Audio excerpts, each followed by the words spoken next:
आज एक बहुत ही अहम फैसला जम्मू की पब्लिक के लिए यहाँ पे हम लोग अनाउंस कर रहे हैं। और सबसे खुशी की बात यह है कि Jammu and Kashmir all welfare transport association, e rickshaw union association और ई ऑटो एसोसिएशन सब लोग मिलके प्रशासन के साथ आज ये फैसले को हम अनाउंस कर रहे हैं। इसमें किया है जो कि कलर कोडेड जोन होंगे। इन 6 जोन्स में वही ऑटो, ई रिक्शा और ई कार्ट चलेंगे जो उस जोन में चलने के लिए अलाउड होंगे और उस जोन के लिए कलर कोडेड हैं। तो सिर्फ जम्मू नॉर्थ में चलेंगे। आरएसपुरा, मढ़, नगरोटा और अखनूर के अलग अलग कलर कोडेड ऑटो और ई रिक्शा हर जगह चलेंगे। दूसरा फैसला ये है कि कोई भी ऑटो, ई रिक्शा, बिकॉज ये स्लो मूविंग व्हीकल्स हैं और जो लोग इनमें अपना सफ़र करते हैं उनके लिए एक सिक्योरिटी हैजर्ड रहता है, तो कोई भी स्टेट हाईवे पे, नेशनल हाईवे पे या फ्लाईओवर्स पे नहीं चलेंगे। और ये एक सिक्योरिटी ऑफ पैसेंजर्स के तहत लिया हुआ फैसला। तीसरी चीज़ कि जम्मू ज़िले के बाहर रजिस्टर्ड ऑटो और ई रिक्शा जम्मू में 23 तारीख के बाद नहीं चलेंगे, क्योंकि हमें जो हमारे भाई ऑटो और ई रिक्शा चलाते हैं उनके वेलफेयर का भी ख्याल रखना। तो dedicated 7 crossing zone national highway और स्टेट हाईवे के ऊपर हमने ऑलरेडी ईयर मार्क करे हैं। उन 7 क्रॉस करने के लिए 10 दिन का टाइम दिया जा रहा है, जिसमें कलर कोडिंग की जाएगी और कलर कोडेड प्लेट्स जो हैं वो ऑटो और ई रिक्शा पे लगेंगे। 23 तारीख की सुबह से इस ऑर्डर को जॉइंटली सारी इन्फोर्समेंट एजेंसीज इंप्लीमेंट करेंगी। और मेरे को पूरी उम्मीद ये है कि हम लोग जम्मू की ट्रैफिक सिचुएशन को इस ऑर्डर से इम्प्रूव कर पाएंगे। और दूसरा ये भी पूरी उम्मीद है कि जो हमारे लोग ऑटो और ई रिक्शा चलाते हैं उनकी आमदनी में भी इसमें बढ़ोतरी होगी। तीसरी चीज़ ये है कि हमारे ट्रैफिक सिचुएशन में एक ऑर्डर आएगा और एनफोर्समेंट एजेंसीज को, क्योंकि कलर कोडिंग होगी तो इसको इम्प्लीमेंट करने में उनको आसानी होगी। सो इसी उम्मीद से हम लोग सब लोग साथ मिलके आज ये हमने एक फ़ैसला लिया, जो हमारी मीटिंग हुई है ट्रांसपोर्ट की, और इस ऑर्डर को हम लोग अभी थोड़े टाइम में ही पारित करेंगे। सब लोग साथ मिलके, किसी की नाराज़गी की इसमें कोई गुंजाइश नहीं है। और वो आपको इसी से क्लियर हो रहा है कि सारे यूनियंस वाले भी, एसोसिएशंस वाले भी यहाँ पे हमारे साथ बैठे हैं और सब ने साथ मिलके ही इसको करने का फैसला लिया। एक आखिरी बात यह है कि इसको हम लोगों ने एक पायलट बेसिस पे सबसे पहले 3 महीने के लिए इसको इम्प्लीमेंट करेंगे। 3 महीने के बाद हम सब लोग दोबारा बैठेंगे। अगर कुछ ऐसा लगता है कि इस ऑर्डर को कुछ माइनर मेजर चेंजेस करने की ज़रूरत है जिससे जम्मू की पब्लिक और ट्रांसपोर्ट सिचुएशन और इम्प्रूव हो सकती है, या जो हमारे ऑटो ई रिक्शा चालक हैं उनके वेलफेयर में हम कुछ और अच्छा कर सकते हैं, तो 3 महीने के बाद उस फैसले को भी ले लिया जाएगा। Thank you.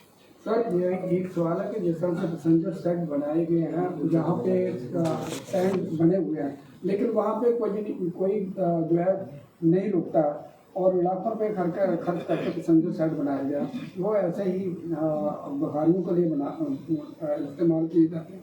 इसके ऊपर किस तरह से है कि एक जो स्टैंड बनाए गए हैं उस पर कोई भी गाड़ी खड़ी नहीं होती। हम लोग, मैंने आपको बताया कि सबको साथ लेकर चलने का ही हमारी मंशा है और इसी में हमने आज एक ये पहला स्टेप लिया। ये पहला स्टेप लेने से काफ़ी चीज़ें इंप्रूव होंगी। स्टैंड्स के ऊपर भी हमारा डिस्कशन हो रहा है, डिटेल में डिस्कशन हुआ। अगला स्टेप एक बार ये हो जाता है तो उसको भी हम लोग इम्प्लीमेंट करेंगे। वो स्टैंड सिर्फ ऑटो ई रिक्शा के लिए नहीं, बसेस के लिए भी, बसेस, मेटाडोर, हर चीज़ के लिए वो स्टैंड है, टैक्सीज के लिए भी है। अगला स्टेप वही होगा। सर, आपने कहा कि 7 क्रॉसओवर है, ऑटो ड्राइवर को वो किस तरह से समझाया जाएगा? उनको समझाना थोड़ा मुश्किल होता है। और उसके बाद आपने कहा कि 3 महीने का ट्रायल रहेगा। आपको लगता है कि इसमें कुछ ये भी करना चाहिए कि कोई ऑटो वाला गलती भी करता है, पहले 7 दिन 10 दिन उसको समझाया जाए, ना कि चालान किया जाए, ताकि उसको एक अवेयरनेस चली जाए। इस तरह का कोई प्लान है सर? वैसा ही होगा। मैंने आपको जो बताया कि जो 7 क्रॉसओवर पॉइंट हैं वो इतने प्रोमिनेंट पॉइंट हैं कि एक आदमी जो जम्मू को नहीं भी समझता वो भी आसानी से समझ जाएगा कि क्रॉसओवर पॉइंट क्या हैं। तो एक बार आप ऑर्डर पढ़ेंगे तो आपको एम्पली क्लियर हो जाएगा कि वो क्रॉसओवर पॉइंट कौन से हैं। और जितने हमारे ऑटो ई रिक्शा चालक हैं उनके लिए तो इसको समझना बहुत ही आसान होगा। ये उन्हीं की डिमांड थी। उन्होंने जो डिमांड में क्रॉसओवर पॉइंट दिए हैं वही क्रॉसओवर पॉइंट्स को हमने उठाया, खुद से नहीं बनाया। दूसरी चीज़, एसएसपी साहब भी साथ में, आरटीओ साहब भी हैं, एसएसपी ट्रैफिक साहब भी हैं। ऑफ कोर्स किसी भी ऑर्डर को इम्प्लीमेंट करने में स्टेजेस होती हैं। 23 तारीख को पहली गलती के लिए सज़ा देने के लिए हम लोग नहीं है। मैंने आपको बताया सब लोग साथ मिलकर डिसाइड कर रहे हैं। ये जम्मू की ट्रैफिक सिचुएशन को इम्प्रूव करने के लिए, किसी को पीड़ित करने के लिए या सज़ा देने के लिए नहीं है।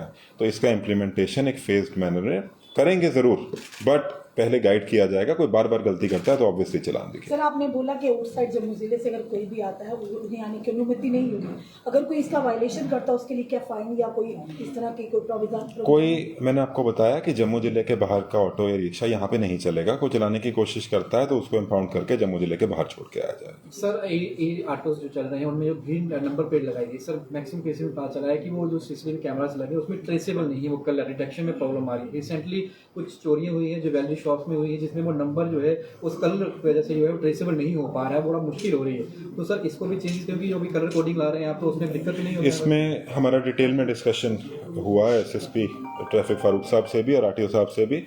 हम लोग जम्मू में बहुत सारी जगह पे ऑटोमेटिक नंबर प्लेट रीडर लगाने वाले हैं।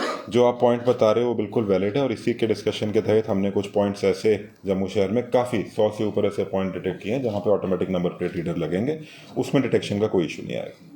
जैसे यहाँ पे यूनियंस के सारे लोग बैठे हैं और आपके साथ बातचीत भी, और अभी लग रहा है जैसे आपने प्रेस वार्ता से पहले भी बात की, किसी ने भी ऑब्जेक्ट नहीं किया है। इट मीन्स के इन्हें ये चीज़ें जो आपने 3 डिसीजंस लाए इन्हें मंजूर है। अगर इनके 3 मंथ्स के ट्रायल के दौरान, ड्यूरिंग दैट ट्रायल, अगर इन्हें नहीं लगता कि इन्हें नुकसान होता या इन्हें उस तरह से कमाई नहीं होती, क्या लगा इसमें चेंजिंग की जाएगी? मैंने आपको वही बोला कि ये डिसीजन इसीलिए लिया गया क्योंकि हम सब लोग साथ हैं।